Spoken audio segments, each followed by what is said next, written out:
Well, to America, it is your job to pick the next commander-in-chief for the 1% of Americans and their families who serve in uniform, who defend us against radical Islam and other threats.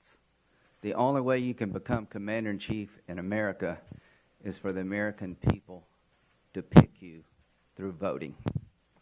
I tried to run a campaign that centered on how to defend America against multiple threats, how to rebuild a military that's in decline, how to reestablish our presence in the world that's so desperately needed, how to create a sense of respect and fear in our enemies and among our friends, a reassurance. I fell short. I'm proud of the effort. Now I am a citizen, having to cast my vote as to who I want to be commander-in-chief for that 1% fighting force. I have concluded without any hesitation, without any doubt, that Jeb Bush is ready on day one to be a commander-in-chief worthy of the sacrifices of the 1% who have been fighting this war. Last night, he said, I will have their backs. I believe he will. Last night, he explained in the best possible terms why we need partners to win a war that we can't afford to lose. To those of you who worry about going it alone, you don't have to worry with Jeb, because he understands that America can't go it alone. But of all others running for president, I think he has the ability to bring the world on board. Mr. Trump doubled down on the idea that we as a nation should ban every Muslim in the world, at least temporarily, from coming to our great country. I can't think of a worse idea in terms of how to fight and win this war. Many of the people running for president are eerily silent on this issue. Last night, I heard from Jeb Bush the right answer, that we need to vet and make sure that those who come from war-torn regions are properly vetted so they don't infiltrate our country to do harm. But we cannot and should not declare war on a religion, because when you do, you make it almost impossible to form the partnerships that are so desperately needed to protect our country. What Jeb Bush understands, I think, better than anyone else, is that this is a religious war, and the only way to win this war is to partner with people in the faith to destroy a common enemy. Last night, he did not talk the most, but he made the most sense. Last night, he demonstrated somebody who, in my view, is ready on day one to be commander-in-chief, and a temperament that the next commander-in-chief needs to possess. Someone who's thoughtful, quietly resolved to protect America's interest, and capable of reaching out to the world at large to reset a world that is very much in danger. It is not enough to criticize Barack Obama. You have to have an alternative to leading from behind. And Jeb Bush has that alternative. His plan to defeat ISIL is the most comprehensive and well thought out of anyone on both sides of the aisle. And finally, when it comes to speaking up and speaking out about emotional issues like immigration, the thing I admire most about Jeb is he stayed true to who he is, that he hasn't tried to get ahead in a contested primary by embracing demagoguery. He's not running to be commander-in-chief by running people down. He's trying to create the ability to grow our party that desperately needs to grow. Here's what I'm convinced of more than anything else, that if Jeb Bush is president of the United States, he will put the country ahead of the party. That he was the governor of a very diverse state that brought people together. America is a very diverse country, desperately in need of of leadership to bring us together. As to South Carolina, we have a reputation of picking the most conservative person who can win. I think Jeb, by any reasonable definition, is a fiscal and social conservative, and above all others, he understands conservatism when it comes to national security. Conservatism when it comes to national security is building a strong military, second to none, and using it smartly, forming alliances that will make us safe over here. Jeb has come to conclude, as I have, you have two choices in fighting this war. Fight it over there smartly, or fight it in our backyard. I've spent most of my adult life in the military. It's been one of the things I'm most proud of. I know those who are fighting this war. I've walked in their shoes. I've spent time trying to learn their world. I would not endorse someone that I did not believe in that would really, truly have their backs. So, ladies and gentlemen, South Carolina is going to reset this race. On February the 20th, we're going to give Jeb Bush the momentum that he needs and deserves to win the nomination.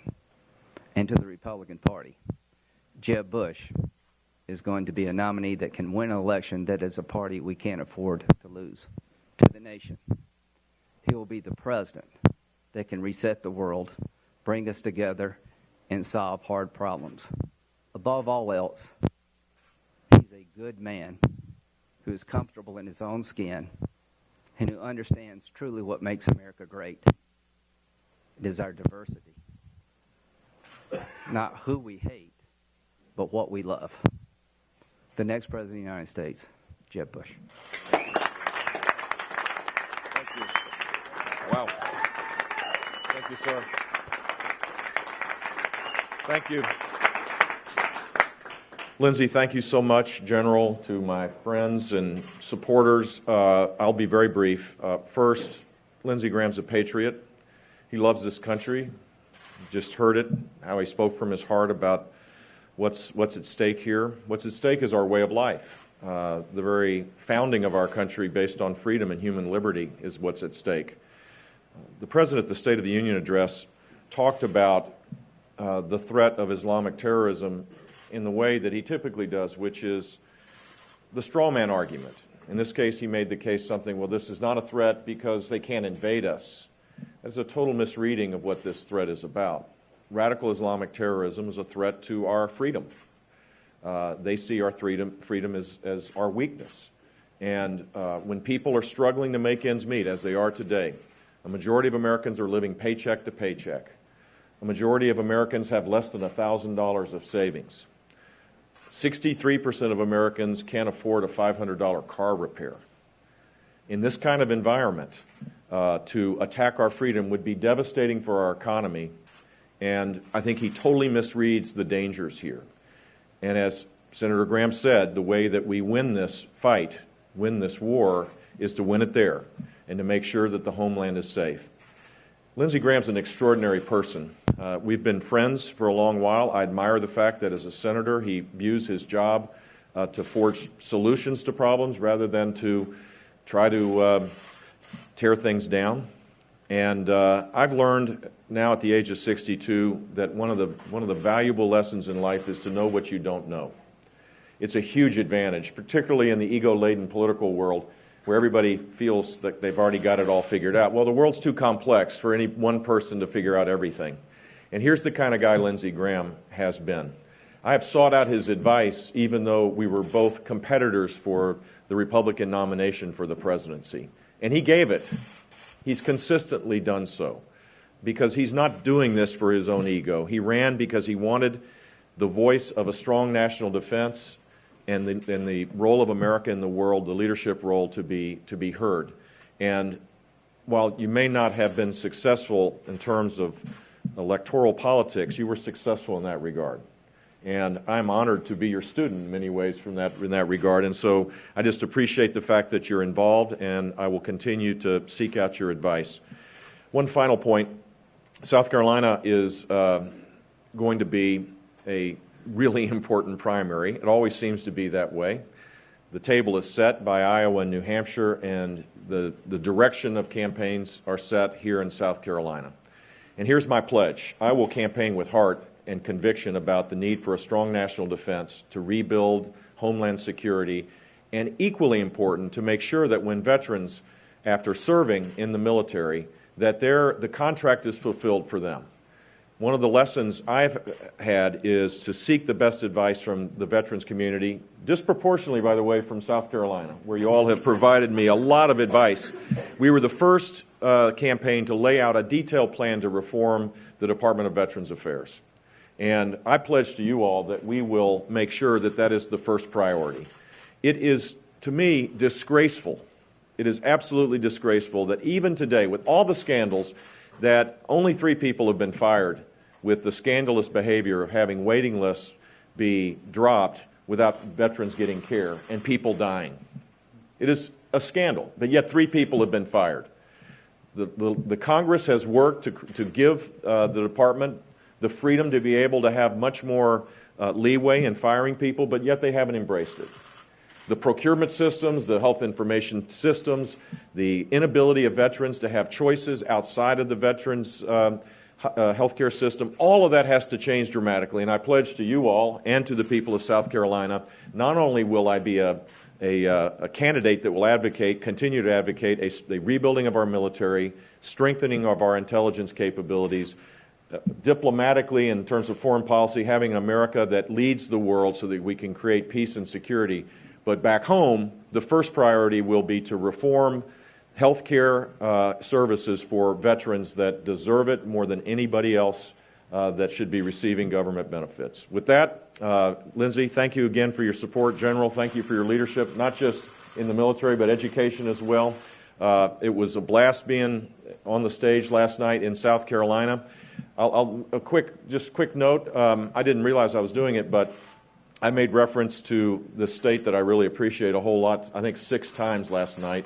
I may have mentioned you. I mentioned Governor Haley, Boeing, which does make planes, by the way, that are sold in China here. I don't know if Mr. Trump on his way out saw the planes that had the painted, the airlines from China. The Citadel and Emmanuel AME. This is an extraordinary community, an extraordinary state with great leaders, and I'm blessed to be a candidate that will campaign really hard here in South Carolina. Happy to answer any questions. Governor, get back up here. Oh, okay. About endorsement is you pick up Senator Graham's supporters, but you also get some very loud enemies with that. Are you prepared for that from the South Carolina primary? Enemies? You didn't tell me about your enemies, Lindsey. Well, you'll get to know them.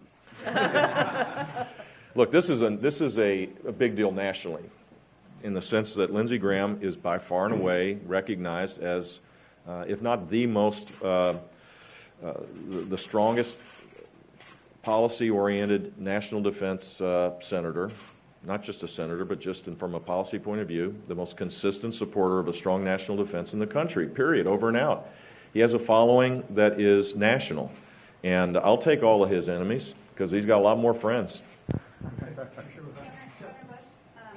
Rubio is out with an ad today calling it a death threat, and the super PAC was calling your campaign a train wreck. What do you make of that on air? This politics is not, look, I'm a big boy. I actually find that advertising so far pretty tame. I don't know why, if you're a candidate, you can't play the role of a victim. So I'm not going to do it, and he shouldn't either. Our records will be scrutinized, and people have this incredible ability to filter out all the nonsense and to get to the point. And here's what I am. I'm not a cut-and-run politician. I see the fire and I move towards it. That's been my life experience. That's what I did as governor. That's what I believe we need a president to do.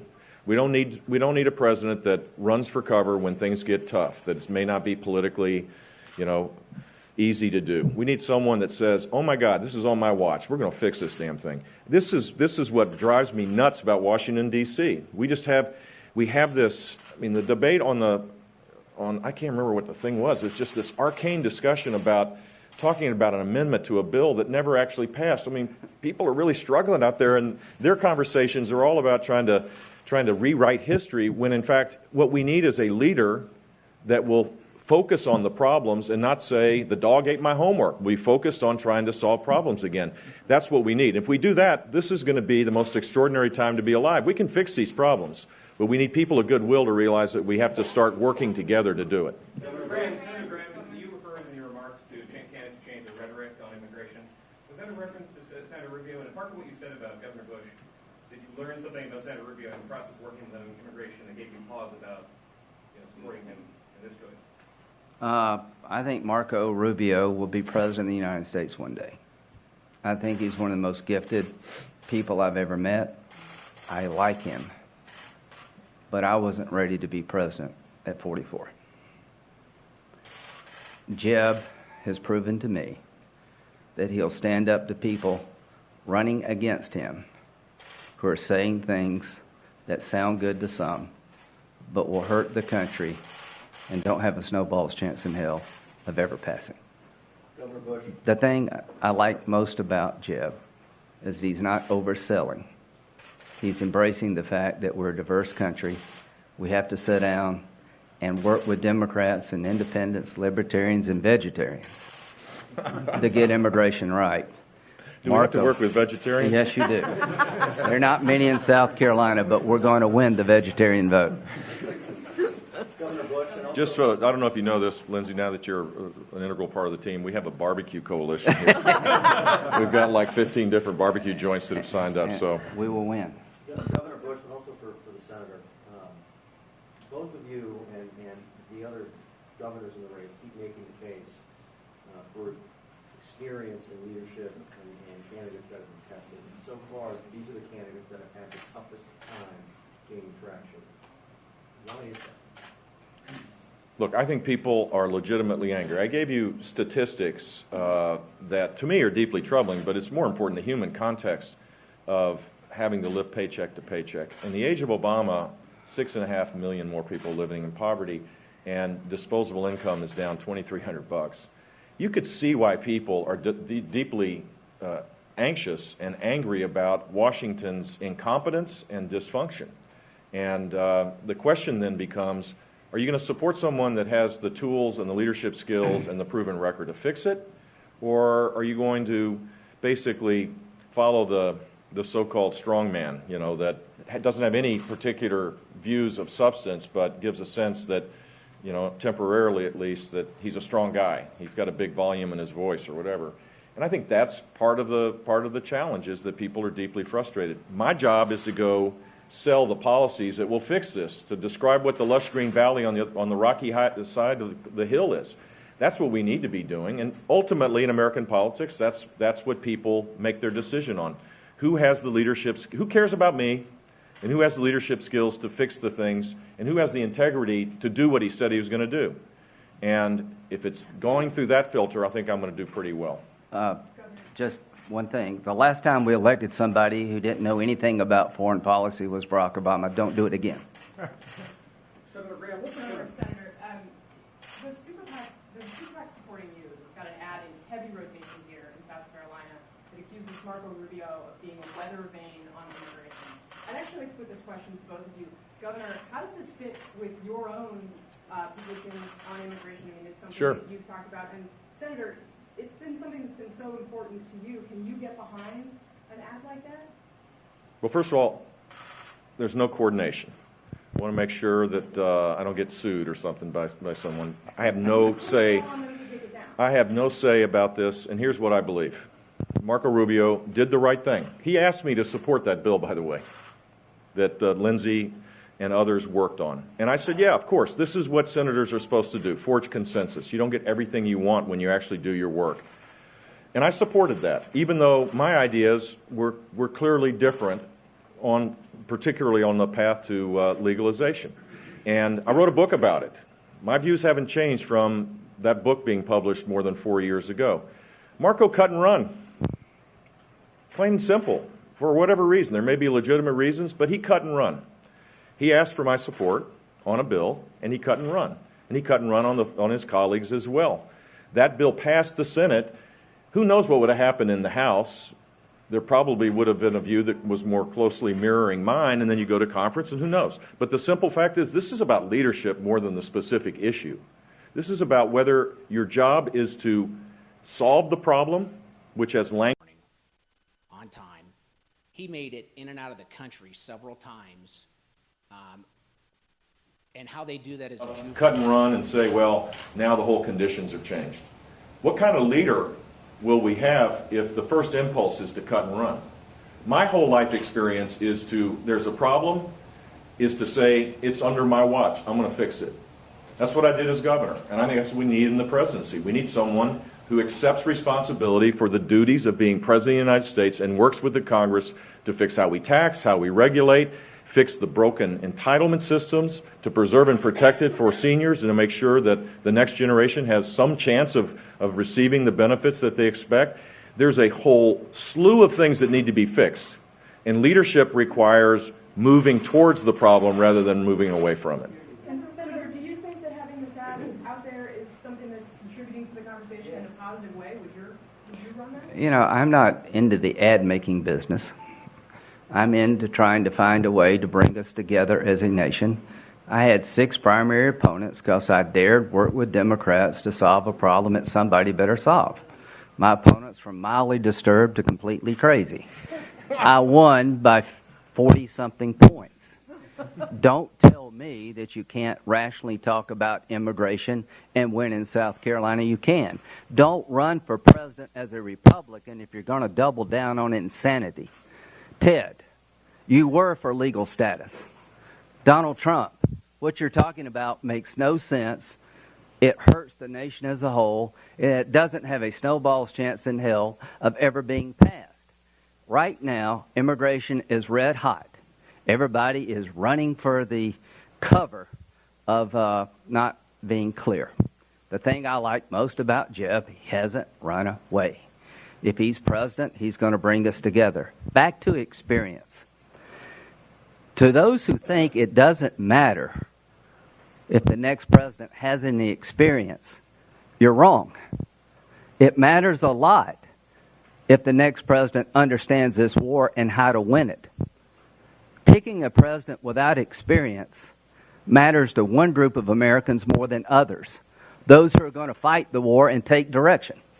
So for God's sakes, please understand that when you vote, that the military is stuck with your choice. It does matter that if you understand this war and how to win it. As to immigration to the Republican Party, let's find a way to fix it. Let's don't use it as a wedge issue in a primary in a fashion that we can't win a general election. Finally, Donald Trump has an 81% disapproval rating among Hispanics with growth potential. We have just the last question. Do you support President Obama's raids targeting immigrant women and children? And do you think we should I'm sorry, raids? Yeah, the certain rate. And do you think we should expand the family protection system?